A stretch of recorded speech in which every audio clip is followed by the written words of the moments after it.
Alright guys, and welcome back to 2FC, aka 2 Footballs Combined, and we draw 2-2 against West Ham at home, but I think, personally, we should have won that game.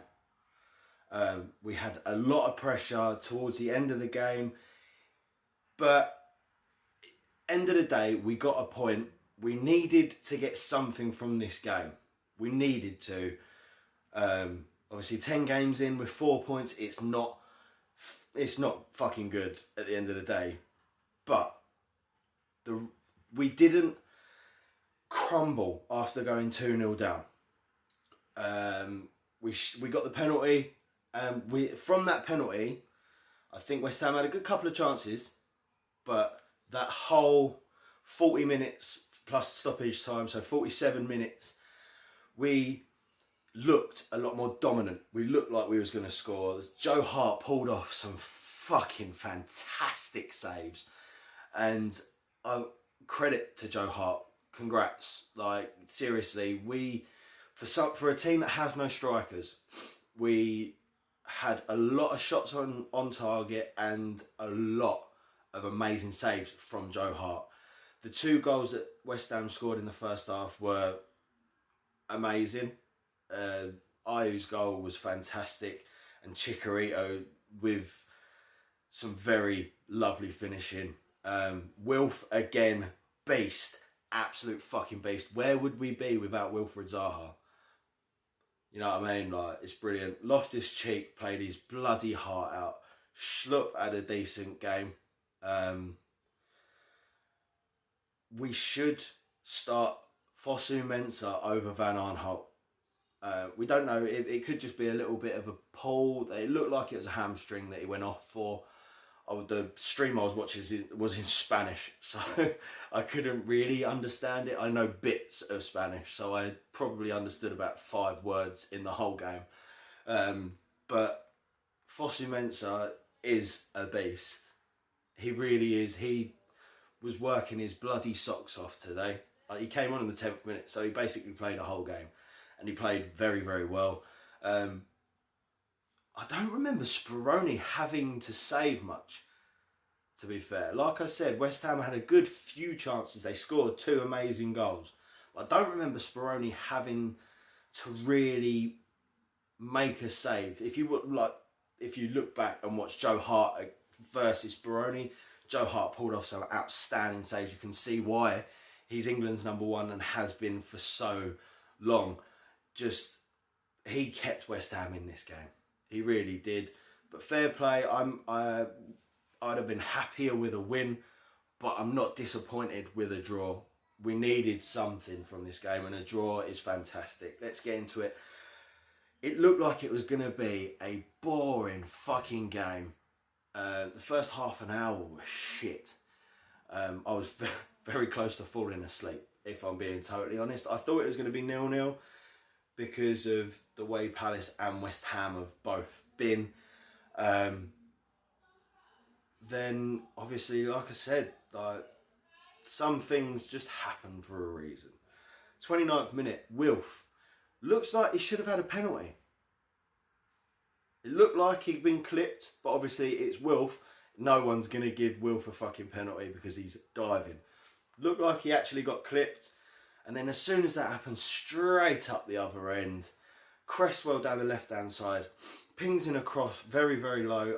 I think it's actually a pass more than it was a cross, straight along the floor. And Chicharito with the outside of his right foot.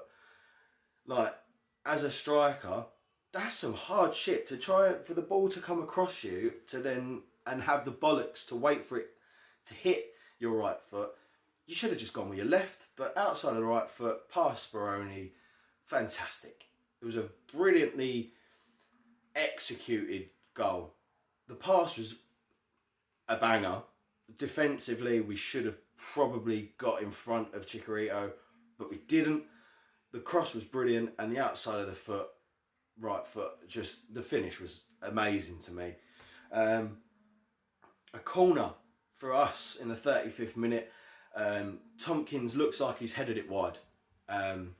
Loftus-Cheek is there and heads it back into play, and it comes back to Tompkins, who headers it. And like I said, Joe Hart kept him in this game. Header, save, brilliant save. Saved by Joe Hart, and Schlupp is there with a volley, and Joe Hart straight back on his feet and makes another fantastic save. Unreal, really was unreal. 2-0 West Ham, 43rd minute, so just before half time. Ayew grabs the ball at the halfway line and just runs. He runs. He cuts back on his left and smashes the ball. Top left hand corner.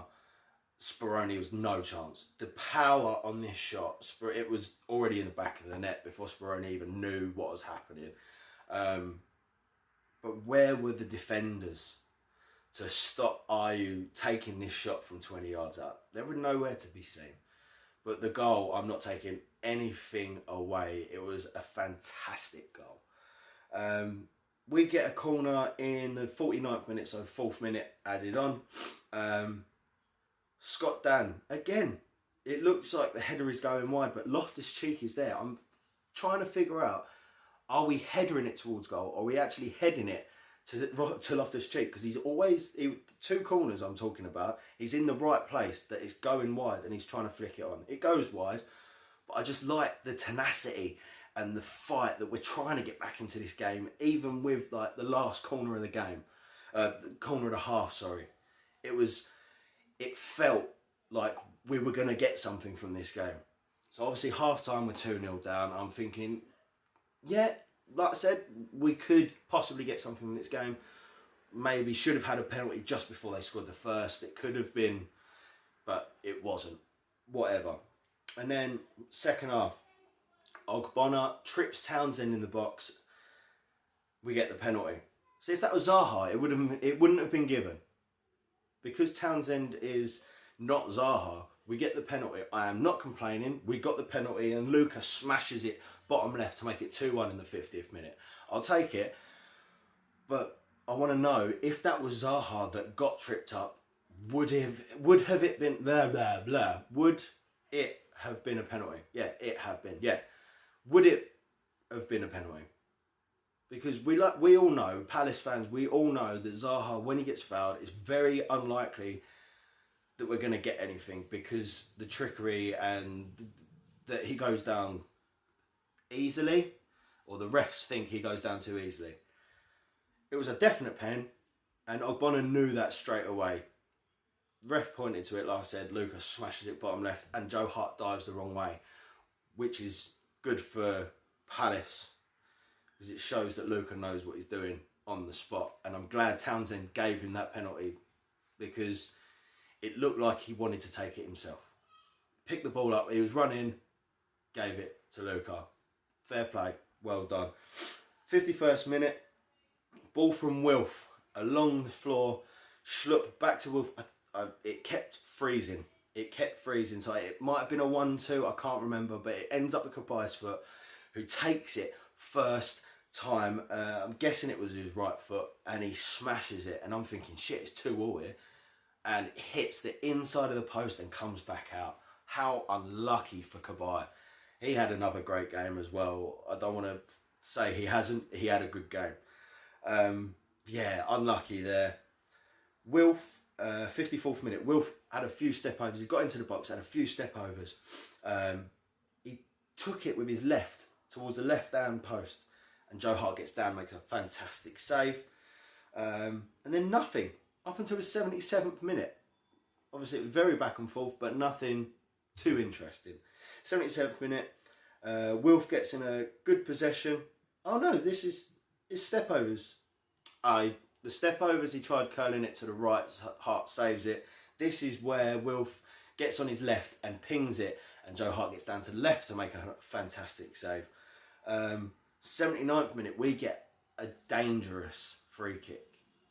A very dangerous free kick. And this is where, back in the day, we'd want Jedinak, we'd want Ambrose, we'd want someone like that stepping over the free kick, because you know 9 times out of 10 it's hitting the back of the net. Cabai steps up, and nothing wrong with this free kick. It curled round the wall. It had decent height, probably not high enough, but at a decent height, and Joe Hart's there, pushes it out for a corner. Again, another amazing save from Joe Hart. This is Joe, like I'm saying it again, Joe Hart kept him in this game. 82nd minute, ball comes out to Luca. Luca smashes it over there. I just like the way, the only reason I've written that down is because I like the way we were just dominating attack. Dominating. Wilf crossed to Sacco. Sacco was there, and it was 2-2 then right there. If Damien Rice? I want to say Damien Rice. That's probably not his fucking name, is it? Damien Rice? Dominic Rice? Rice. We'll just say Rice was there. He'd just come on as a sub, and he was there to get in front of Sacco to kick it out for a corner. Very well defended. 91st minute, corner comes in. Tompkins, header, right? Joe Hart tips it onto the crossbar. This is unreal. Tips it onto the crossbar. It comes back down, and Sacco is there. He swings his left foot it, and it just goes over. If he was a little bit further out, I think he could have had a better connection. But he was under the ball, so trying to swing that down, it was very difficult. But he was trying. I liked, again, the tenacity of Palace trying to get back in this fucking game to get the equaliser. And then the 96th minute, West Ham had just had a decent couple of attacks, but the 96th minute, Wilfried fucking Zaha. As I said, my stream kept freezing. So I saw the goal go in, but I had to watch, and it kept freezing during the fucking thing. Wilf, with some amazing skill. He's inside the box, some amazing skill. He cuts back. He's at the byline, he cuts back. I'm thinking, cross the ball. Cross the fucking ball. Pass it into the box. Cross it. Wilf, cross it. He shoots. But just curls left. Curls right. Just curls. Just keeps curling. Just keeps curling. Nestles. Bottom. Right hand corner. And that was amazing. The goal was fantastic. The setup was fantastic. He celebrated in front of the Homesdale was just amazing. Apparently, I've just read it on, because as soon as the goal went in, my stream died. So I'm like, oh shit. But I saw it on Sky Sports News that the game had finished, so I was happy I didn't have to look at anything. I've just seen on Twitter that apparently Mark Noble got about a bit lippy with the celebrations. I'm like, we've just equalised in the 96th, 97th minute, and you've got a problem with us celebrating. Fuck off, Mark Noble. And Joe Hart had to take him off the pitch. Again, I respect Joe Hart a lot. He's done a lot of stuff for this country in goal. He's a very, very good goalkeeper, and you can see that his mentality, he's still younger than Mark Noble, I believe. He's been playing in the Premier League for so long. Everyone thinks he's a lot older than he is. He's still, I'm pretty sure he's still in his 20s. He might be just 30. I can't remember. I need to look that up. But you can see that his head is where it needs to be. And I completely and fully respect Joe Hart. He kept West Ham in this game. I keep saying it because it's true. But yeah, Mark Noble, really, if that was the other way around and one of us, if they'd have scored in the 96th minute to equalise at the London Stadium and Mark Noble was the one who scored and he's giving it, kissing the badge and everything for the West Ham fans. And we did that. Ah, mate, the tirade from West Ham fans on Twitter would be mental. And any West Ham fans who are watching this, you have to agree with me with that. But 2-2, I'm a very relieved man. Not happy, relieved. That we scored a couple of goals, especially with the disgrace in midweek against Bristol City. This was an absolute massive step up. I can't even remember who we've got next week now. Oh, who have we got next week? I can't remember, but I know we're away. And then in 2 weeks' time, your boy's going to be at Selhurst Park. Is it 2 weeks' time? The Everton game. I'm at the Everton and Stoke game, which is fantastic because I haven't been at Selhurst in so long. Right, I'm going to cut this video because it's already at 15 minutes. And I apologise for anyone who has watched this all the way through. Thank you. Respect. Because most of it's been rambling. But bring on next week. I think we should, hoping, fingers crossed, we get another result and get some more points on the board, some more goals under our belt to get this ball rolling. Thank you very much, guys, for watching. If you have made it to this fucking part, respect. Please subscribe. I want to hit 500 before Christmas. I'm at 320 something now, so only 100 more people, I'll be happy. If I can get as close to 500 as possible before Christmas, I will be a happy man. Thank you for watching. Like, share and subscribe, and get in there, Palace. Peace.